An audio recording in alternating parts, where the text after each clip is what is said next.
I want to ask you guys, how do you, I mean, I know you're going to do the big reveal, but what about how you want to do the critique? Just tell me how you want to do it, and we can just all be prepared how you want to do the critique. We divided things up. Tina, Jen, and I each will talk about the positives of the three winners, and, one each, as well as give some constructive criticism to make it even better. And then Lita is going to talk about positive things and some constructive criticism in general. Okay. And Lita's going to announce the winners. Okay. All right. I'll try and do a drum roll. Okay, so Lita, I'm going to do a drum roll, and I did ask you to do it alphabetical order because I don't want anyone to think that first, second, and third is being. Okay. All right. All right. So, all right. Okay. First name, Lita. Okay. Well, before I announce it, I just want to say how much we enjoyed reading all of them, and that it was not an easy decision because we could tell a lot of thought, a lot of heart, a lot of time and effort went into each and every one. But we hope that the three that were selected will help everyone to improve their writing. So I'm going to start in alphabetical order. The first author next to me, Carol Pulio, will comment on Trouble on the Nile by Catherine Flannery Daring. Yay, Catherine. Congratulations. Very nice. Catherine, good. After Catherine, Tina DeBelgard will give commentary on The Baker's Revenge by Nancy Powell. Is Nancy here? Oh, Nancy is not here. Oh. She couldn't make it. Oh, she's so sad. Well, but it's recorded, so she can hear it later. She will. She'll hear it later. And finally, Jen Collins Moore will discuss The Other Girl by Amanda Reck. Is Amanda here? Very, very great. Thank you so much. Okay, take it away, Carol. Okay. Okay, so first of all, Trouble on the Nile. I have to say all four of us were very engaged right from the beginning. We thought that you did a really terrific job by pulling the reader in. We were intrigued to know right off the bat, who's the victim, who's going to be in Luxor in 2 days, what was Bridget's plan 8 days ago, and is she the victim? We felt that your characters were authentic. Your dialogue sounded very natural, which is a big thing, and your pacing was good. So bravo. Those are all really tricky things to master, and you have a terrific start on that. For improving something that's already good, we had a few thoughts. To make an even stronger beginning, you might want to bring one of your characters, and probably your chief detective Nasser would make sense. Bring him in right away. He's in the second paragraph, but you might want to bring him in right away and give the reader a hint to what he's thinking. Connected with that, I write police procedurals, and I have a cop on call basically. And whenever I have a question about my procedures, I text him or I call him and I say, this is what I want to do. Is that realistic? Would a cop do this? And he keeps me on the right path. I was curious as to why the chief would leave the scene of the crime with two lesser ranked officers and leave for a couple of hours. Was he going to watch the autopsy, and what would be the advantage of that? Because the ME could tell him everything later. I was curious as to why you took him out of the scene. Besides the actual police procedure of it, he sounds like he's going to be a main character. I would like to see him in the story, not walk out of it so early. So that's something to think about. We don't know what you plan or what's in your mind, and it's your story. So that may not make sense for you at all, but that was a thought. A second thought was you have a rich location. I've been to Egypt. I've spent a few weeks there. I've done the cruise on the Nile.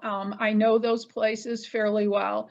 I don't think you went far enough in your description. I remember in Cairo, not just the taxis and the buses and the cars.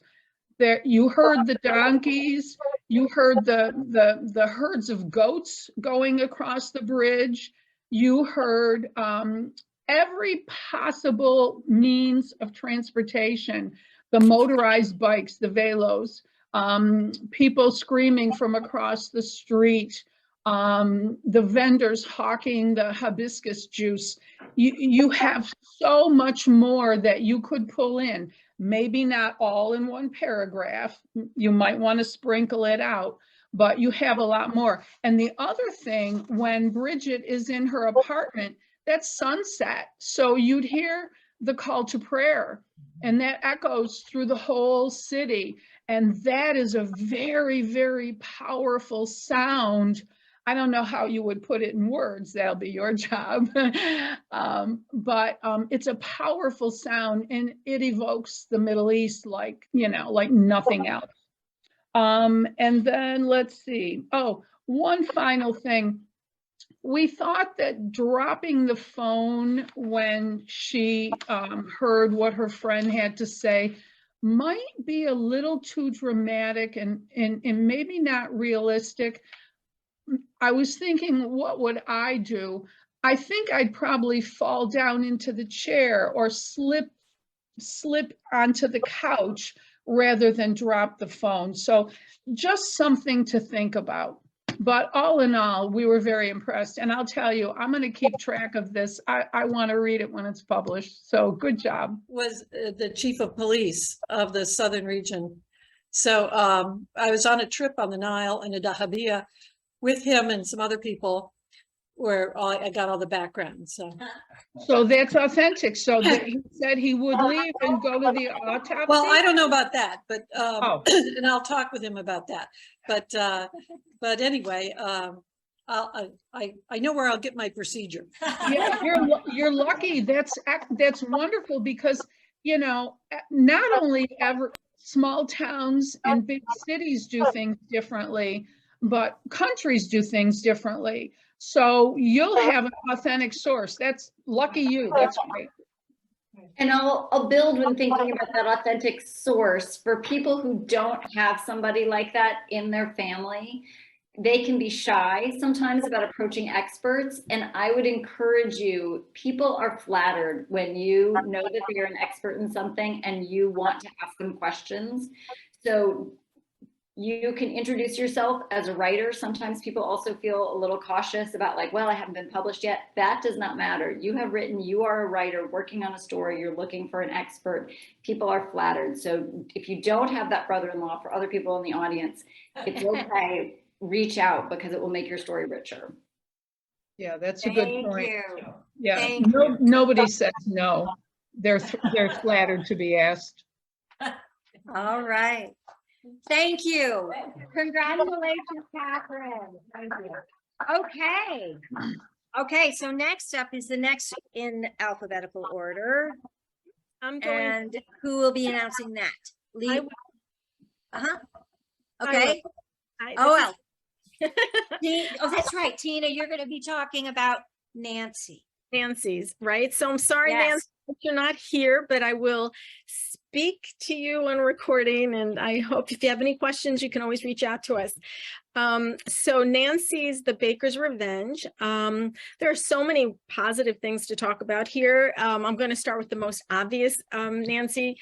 Your opening scene with the POV from the crows, to me, was like a winner, right? We all found it intriguing, engaging, mysterious, certainly unique. And I was just really taken with it from the very beginning. not only did you write from the POV, from the perspective of the crows, but you did it so well. So this could go wrong very easily, right? It could be cartoonish, but you did something with real gravitas. You have a nice balance of like this, the anthropomorphism isn't overdone, right? So nobody's going to mistake this for anything but a serious piece of writing. It doesn't cross any lines. We only get their perspective. They don't turn into talking animals. It was really well done. And the other thing about it is it's an opening that is memorable. And when you need to stand out with the thousands of books that are published every year, every week, forget about every year, right? This is an opening that is memorable. So I think you hit something very special here.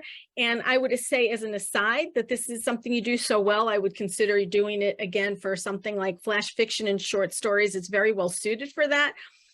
The other thing I think you handled very well, we think you handled very well, was the body on the first page. Okay, agents and editors are looking for that. And not only did you manage to get the body on the first page, which is really hard to do, but you did it from the perspective of the crows. So nobody's expecting it. So we're reading and trying to kind of get our footing here. And all of a sudden the body's revealed from the perspective of the crows. So it was brilliant, I personally think. Also, I thought you did a really great transition from the first scene to the second scene. When we get introduced to the detective at the beginning of the second scene, it's done, her first comment, the first sentence says that she notices the crows. So we have a transition, and I think that's really important. Often transitions are too abrupt, and here you did a really terrific job with that. And then there's the detective, unique, really interesting character. Again, it's hard to find a detective that will stand out. So this is a person who has this connection to these animals, who seems very in tune to animals, and that could be the hook. That could make this detective different from all the other detectives everybody's writing about. So I think you could play with that a little and build it up. And she's also, of course, she's smart, she's observant. And this is what we're looking for, right? That's why we read Holmes and Poirot, and we just want somebody like this. So she's going to fit the bill. She has great promise. I would read a series with her as the main character. And I love the setting and how you put us in the setting. You know, my workshop was on settings, so it's very important to me. It's important to everybody, but it's very dear to my heart. And I really felt that, Nancy, that you put us right there in that environment with your characters and your crows. She did that really, really well. Some things to keep in mind, a very strong piece of writing, but there's always work we can do. So just like I think the crows, that scene is such a winner, it does have a double-edged sword. So we're just gonna put that out there. I think that you're gonna get readers who are gonna love this and readers who aren't. And you kind of have to make a decision. I think it's worth it. I'd go for it. And I think that I'm not sure that there's a solution to this, right? You want to make sure that your readers know that they're going to be reading about a real human detective. So the only solution I could think of is when you pitch this book, or when it's published and you're writing your back cover copy, that you make sure you focus clearly on this detective and the humans aspect, so that if anybody reads the first few paragraphs and says, this is not something I would normally read, they will continue reading. And also you might want to consider, we thought about some continuity, maybe introducing that POV from the crows another few times within the story. Certainly closer to the end, maybe somewhere a smattering here and there. You might want to consider that for continuity. Some more particulars, again, strong writing, but here are a few things we can. I think when Stan seems puzzled about how Alyssa was so quick to come up with her deductions about poison and the crows, I don't think you need to explain, we don't think you need to explain so much that he was puzzled. I think it's obvious he's puzzled. His speech is interrupted. You know, how? That's all you need to say. Get him cut off. Alyssa explains afterwards that she knows the crows wouldn't do this, and she puts it all together. She knows he's not following, that he's not nearly as intuitive as she is. So we don't need to explain that as much to the reader, I don't think. The other thing we want to be careful with Stan is we don't want him to appear too far behind her either. If he's her second in command, she could certainly be the more astute, but we want to be careful. If he's second in command, he's going to be a little bit more on the ball than he appears, I think. Or you might want to consider not making him second in command. Perhaps he's a rookie. Perhaps he's, on the job, just getting his feet wet. So you might want to rethink that a little. We do think that we want to flesh those scenes out a little bit. All the scenes are really good, but they're a little brief. And if we're writing a novel, we want to kind of expand a little bit. My editor says novels are made to luxuriate in. So luxuriate in your scenes and kind of, flesh them out a little bit more, especially the scene of the crime scene. All right. You want anybody who's a police procedural reader to really get their money's worth, right? And a little concern about her name. The detective's name is Alyssa Silverstone, and then there's this actress Alicia Silverstone. So if the name, if that's intentional, that's one thing. You may have your reasons, but if it's not, you want to be careful that the names of your characters are chosen in such a way that they don't confuse people or bring to mind somebody you don't want to bring to mind. All right. Also, when Alyssa returns to the scene, you might want to be careful of telling too much rather than kind of letting it come out naturally. There's a point where you use the phrase, it was her habit, and that's sort of like a narration. And you may want to say something more along the lines of, she needed to absorb the atmosphere alone. And that information, it's the same information, it's just you're connecting with the author, you're more in her head rather than a narrator. And also on the subject of that, when you introduce your characters, you might want to throw in a little bit more, not a lot, so we're not giving too much information, but a little more age, appearance, something, a little more physical description to kind of pinpoint, not a lot, doesn't have to be a lot, just a little bit more. And and my only other concern is at the second scene, we start in one POV and we end in another. So we open the second scene, Alyssa noticed the crows, and that word notice lets us know that we're in her head. At the last line of the scene, it says, we're in Stan's head, and he says, who gave a damn about a bunch of dead crows or something like that, right? So we're in his head. So you just need to reconcile that. So we're in one person's head for that scene, just for the scene. And that's just a small fix, but just be careful if that's repeated throughout your manuscript. You want to keep your eyes open. All of you need to keep your eyes open for head hopping is what they call it, right? And I think, honestly, Nancy, well done. I really enjoyed this piece. Congrats. All right. Good job, Nancy. Thanks so much, Tina. Thank you. Thank you. Okay. So I have the pleasure of discussing Amanda Rocks, The Other Girl, which was so much fun. This was such an engaging piece to read, and I think everyone in the crowd has read all the pieces, so the comments will be universal to everyone. The first thing is the story starts with the hook of a podcast. And it was such an engaging, elegant way to get a lot of information to us as readers in a way that didn't feel like a data dump. And as an author, that's a really hard thing to do. And you captured it really elegantly and in a way that had a really clear voice. I wanted to listen to that podcast. I want to spend more time in it. And so as a reader, I'm really excited to the story, which I'm imagining is going to be interspersed action and podcast bits and action and podcast bits. And I want to spend time with that voice. So that idea of opening that way was a really clever, engaging hook. And another thing that I love about it, not only as a reader, but when you are taking the story forward for agents or back cover copy for readers, I think it's going to give the author a really nice hook to be able to say, here's what the story is about. And I think for all writers, thinking about how you're going to pitch your story and say what it's about early on can only help you, because it is a challenge to break out the way Tina was talking. And so having such a clear hook like this, I think, is brilliant. It works from a reading point of view. It works from a marketing point of view. So definitely it's working. Keep that going. I loved it.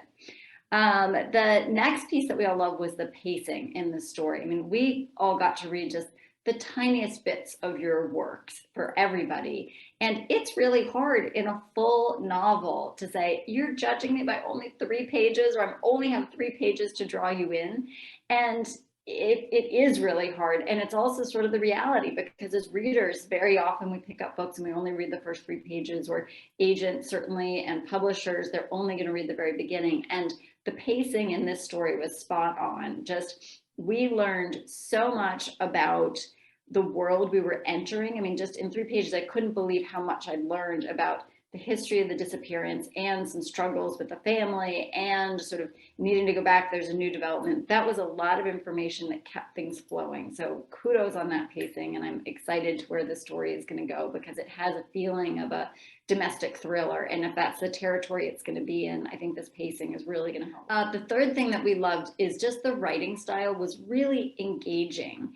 And what I mean by that is there were so many details in the story about that helped us visualize things, whether it's slamming a hand on the dashboard because a car cut her off, or, you know, a little thing that she noticed in her dorm room. Just those little pieces. When people talk about bringing in the sights and the sounds and the smells, it's those types of things that they're talking about, that it's really not she was wearing a purple dress and she had curly hair. It's sort of, those details are used to heighten the emotion of what's happening in the action. And you did that, the author did that really seamlessly. So those little details made the story feel well-rounded. I felt like I was there as a reader. So kudos for those pieces. That was tremendous. In terms of opportunities, the first thing that we talked about was just getting a little bit deeper into the point of view characters' emotions. I think, you know, this is a very common challenge, and it's something that Carol touched on as well. So it's something that all writers struggle with, that sometimes we can describe the actions that characters are taking. They're moving from here, they're talking there, but sometimes it's harder to get deeper into their heads as to what were they thinking. And so we've got sort of the top level thoughts of liar, liar, liar staying in her head, but we don't yet know how she's feeling. Is she feeling angry? Is she feeling sad? Is she conflicted? Just getting those emotions a level down will really help the reader feel more connected. And so I think you've got it there, but just bringing it to the surface so the reader can be in it with her will help us connect with her more strongly. And I think that's a universal for all writing that happens. The next one is one which is basically connect the dots for the reader. Readers are dumb and we are lazy. And it's so frustrating as a writer to hear this, but I have to admit, when I read this story, it wasn't until the end that I realized that our point of view character was the sister. And going back, it was in the second paragraph. It was right there, but I had to do the math that the podcast mentioned the sister's name was Catherine, and then we open in Catherine. But I missed that because readers skim over things. There's a lot of information coming at a reader at first. And so the more you can remind readers of things like that by saying, it had been 6 years since her sister had gone, and Catherine hearing about her sister's thing. I mean, it can feel like overkill as a writer because you're like, it's there. It was there in the first paragraph, but readers need to be reminded. And so little things, whenever you've got time references, so there's a reference to the crime having taken place 6 years ago, and they were both in high school, I sort of stopped myself. I'm like, okay, so if the sister was a senior and she was on the same team, it must have been 3, so maybe she's a sophomore in college.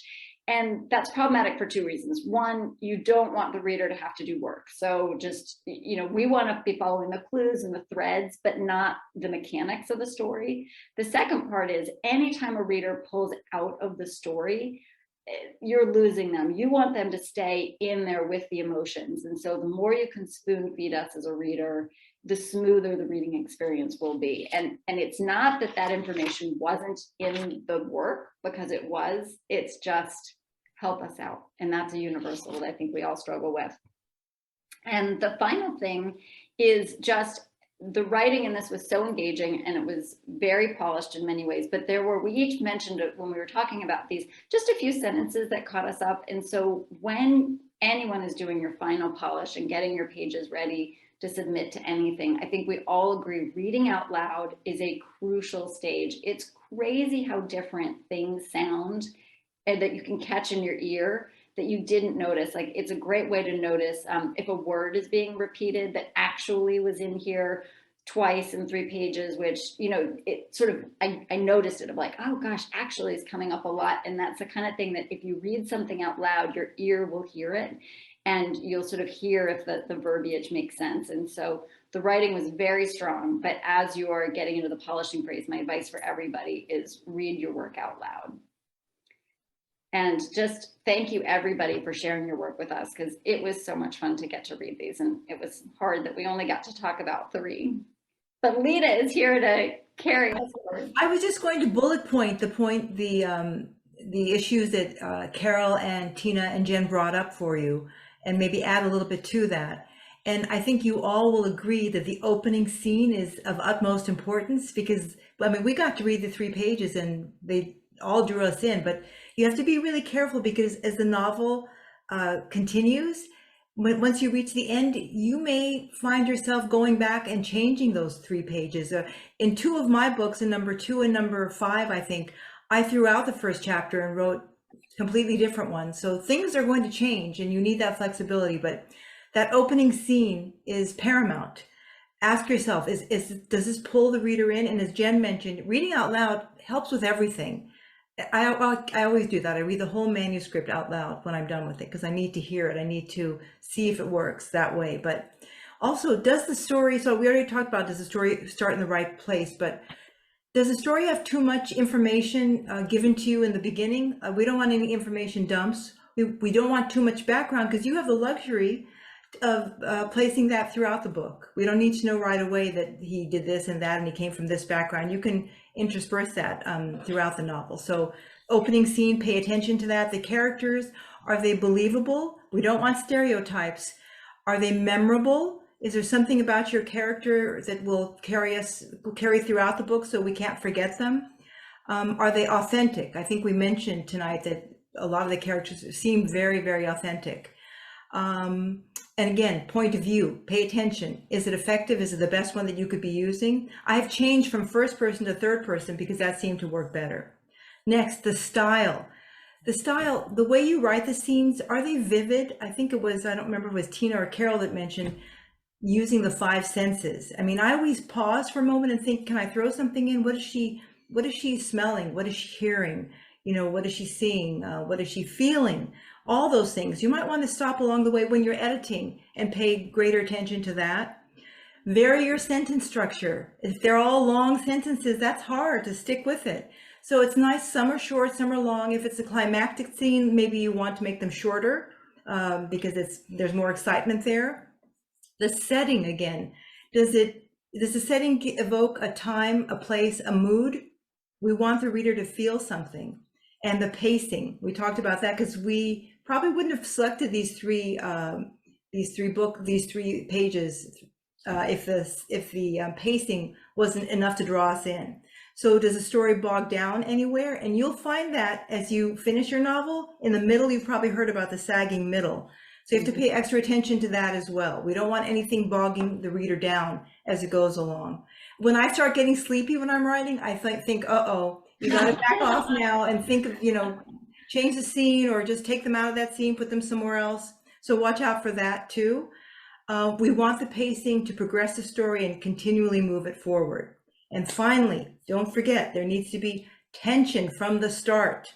There needs to be conflict. It can't be just one straight line. Things have to happen, ups and downs, so your readers will want to turn the page. They'll want to know what's going to happen next. And that's why we end our chapters and mysteries on cliffhangers, because we want them to say, I can't stop. I got to find out what happens next. So again, your stories were very well presented. And just because we didn't mention them didn't mean that they don't have lots of potential. And we hope that you all reach your goal of publication, because it's a wonderful adventure. Thank you for joining us. Can I add something to that, Lita? Do you mind? Of course.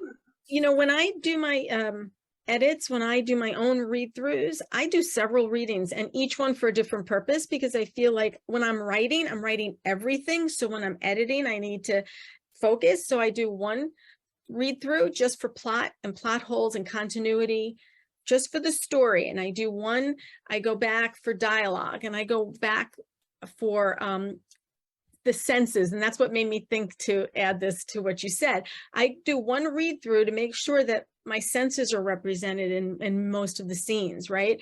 I do another read through for opening and closing of scenes. I want each scene to open and close with I want the opening to draw me in, I want the closing to hit a beat or to do a cliffhanger, right?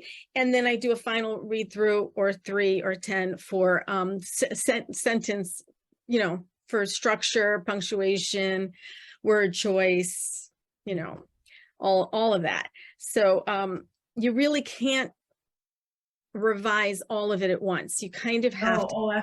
I completely agree, because I know with my first book, I must have gone through 100 revisions for all of those things. Right. I mean, as I've gone along with my 5th book, I probably did maybe 10 to 12 revisions. So hopefully it'll become less. But the first one, it might have been over 100, because for all the reasons you just stated, Tina.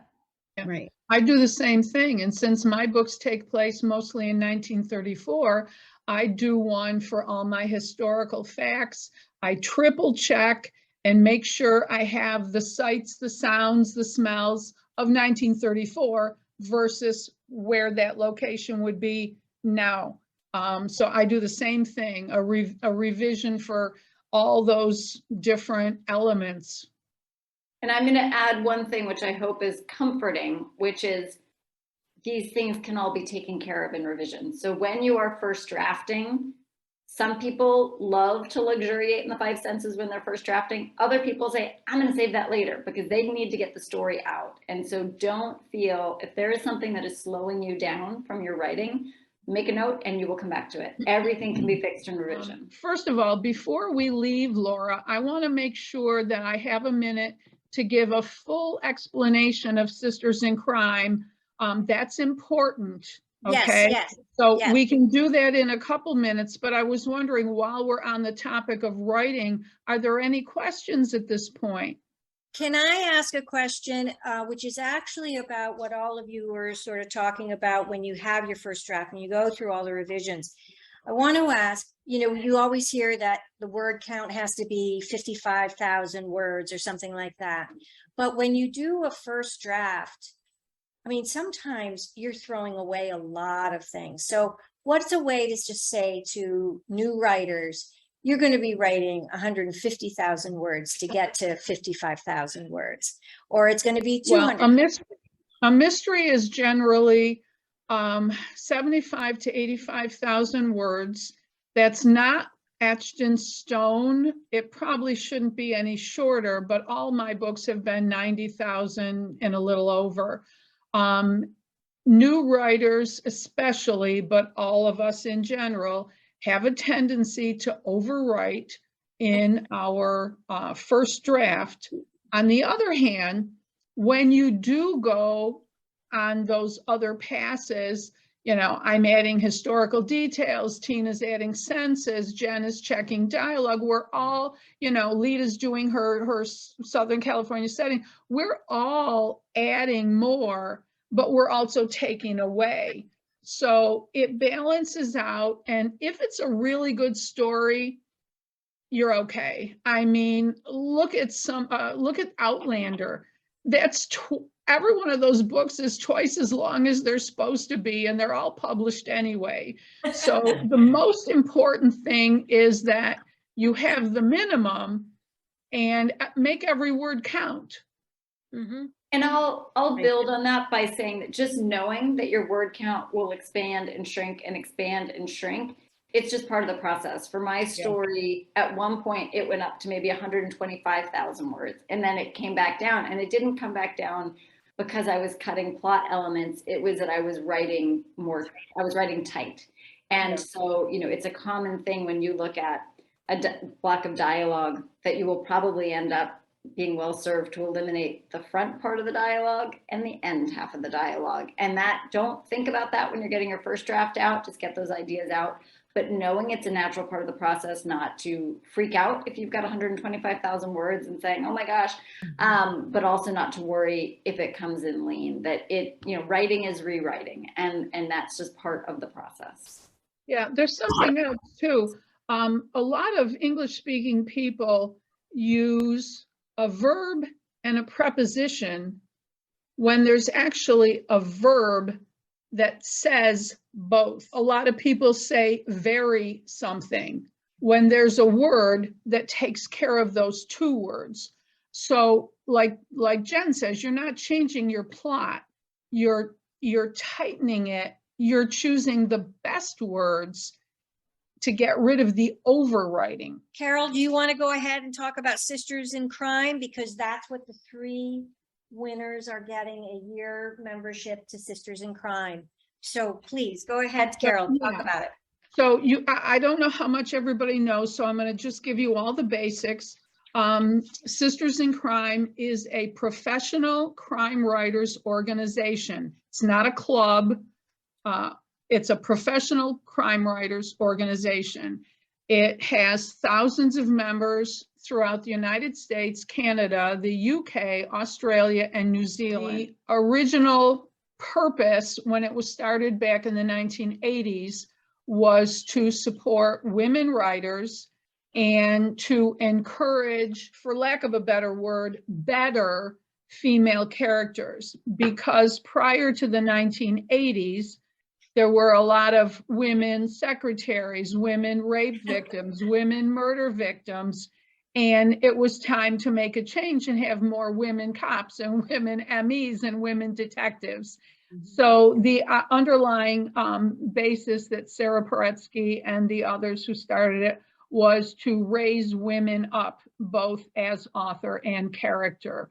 However, having said that, there are also men in the organization. The idea is that we help each other in every single way that we can, in every way that a writer needs. There are chapters all over the country where members meet usually each month, normally in person. Obviously, everybody's been on Zoom. People are going back to in-person and hybrid meetings. When I'm done, I want to have Lita talk about the guppies, because we have a completely online chapter, and I know Lita's a member, so she'll know more than I do. You guys in Connecticut, you're in the New England chapter, and that's one of the strongest. Actually, the newest chapter is the Connecticut chapter. They just formed, and it's brand new, and it already has, I think, something like 80 members. So okay. Well, I didn't know that. Wow, that is new. Brand new. Okay, so you have a Connecticut chapter, brand new. The national dues are $50. Most of the chapters are around $25 for the year. You have to be a member of national to belong to a local chapter.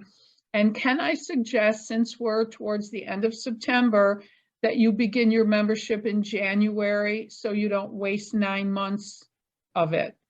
And Lita, can you tell them about the Guppies? Yes, Guppies is sort of an acronym for the Great Unpublished. And that's the first place I went before I was published, because I didn't know anything about Sisters in Crime. I'd never heard of them, but I did notice they had that subgroup, and there is a nominal fee to join them as well. I believe I don't recall, I think it's around $20, and it's well worth it because they have classes that can teach you everything you could possibly want to know. For example, I took one class, and I forget what it was called, but it taught me how to write the blurb on the back of my book.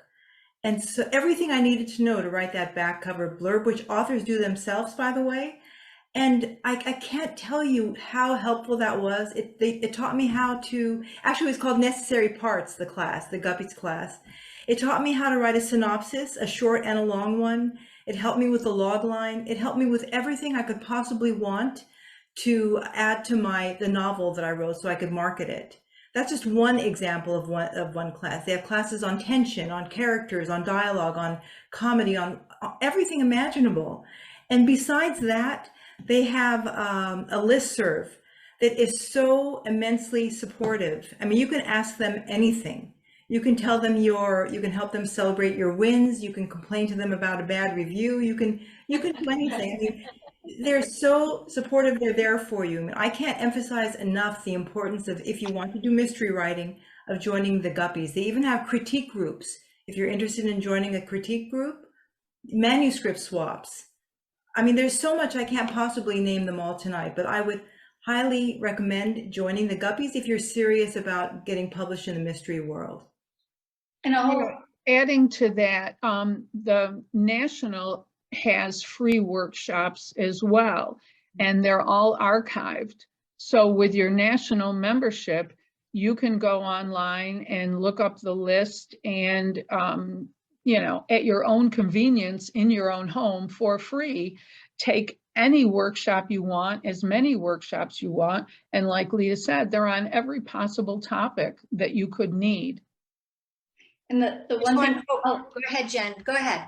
just the one thing to add is, I think the magic of professional organizations like this is that they help create community, because writing, as we all know, can feel very lonely. And so that's one of the things that I love about the fact you guys are together and going through this journey. And I encourage you to continue to stay in touch and find your tribe. And Sisters in Crime is one way to do that, because it is committed to being incredibly welcoming.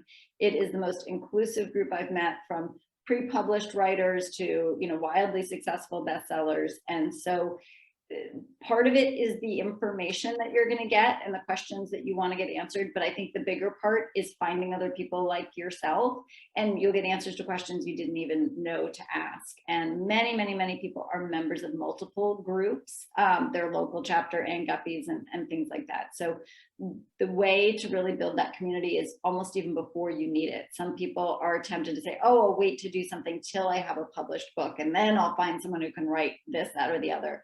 And building the network as you're learning and growing just is key. So I encourage everyone to check it out. It's true. And you know what you're all saying about how inclusive and how supportive this group is, it's truly remarkable. And if you notice that Jen called anybody who's not published right now, she called them pre-published. And that is something that I learned from going to my first event that was a Sisters in Crime event, where everybody treated me like a pre-published author. Not someone who had a pie in the sky dream, but someone who was going to be published. I was just going through the steps and I just wasn't at that step yet. And with their support, you really can get there. There's something that something else that we can share with you, that there are conferences going on all the time. The first conference I went to, the first person I met, and I was in the middle of writing one of my early drafts of my first book. The first person I met was Louise Penny. And I had just happened to have read her book, so thank God I knew who she was, because I was so green. But she asked me, I mean, like Tina said, she treated me like an equal, which, you know, she asked me what I was writing. I told her. She said, how's it going? I said, well, actually, I'm having a problem with chapter 3. She wanted to know what it was. I told her, and she said, oh, don't worry about that. We all have that problem. This is what you do. And she gave me 3 solid ways to overcome the problem, just because she was nice. And everybody is like that. And like Tina said, you know, pre-published, you know, it still, I was a few years away from being published. Didn't matter to her at all. Tina, tell them about some of the conferences and tell them about Murder's March. Oh, there are so many wonderful conferences. Some of them are geared towards readers, some towards writers, and some for both. So Crime Bake is a great conference for you, because it's a Sisters in Crime conference, and it is local enough for you to attend. It's a New England conference. There is Malice Domestic if you write traditional mysteries, but they're being more inclusive lately. So that's in DC. That's mostly a readers conference, but it doesn't matter really for you, because you're going to network with writers either way. We run the Mavens. Well, Carol and I are president, vice president of the Mavens of Mayhem, which is the Upper Hudson chapter of Sisters in Crime. And we run a virtual conference every year. Look for them. There are several virtual conferences. Ours is called Murderous March. It takes place in the second weekend of March every year.